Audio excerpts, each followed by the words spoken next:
Lazima upate tu nafasi ya kusali, kurejesha nafasi ambayo mzaliwa wa kwanza alipoteza.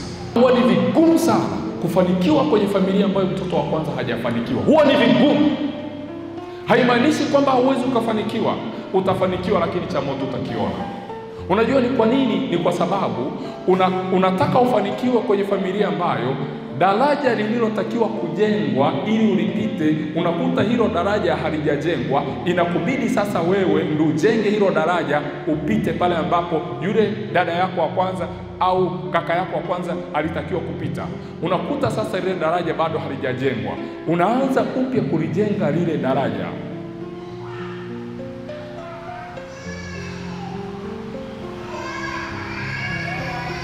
Kwa ndio maana mzunguko wa shida au changamoto za familia nyingi ukichunguza utaona mzunguko upo kwa wazaliwa wa kwanza.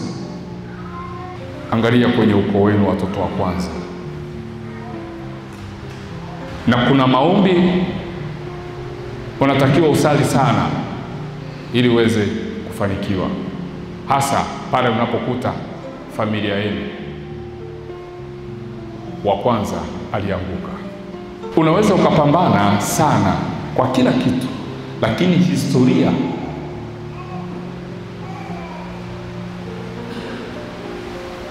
ya familia ya wazaliwa wa kwanza ikawa inazuia mafanikio yako. Na kuna watu tunafikiri kwamba mafanikio huwa ni matokeo ya juhudi za kimwili. Unaweza ukafanikiwa kimwili sana, lakini kama kiroho milango imefungwa,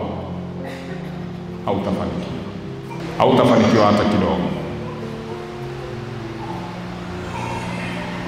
Nafasi wazaliwa wa kwanza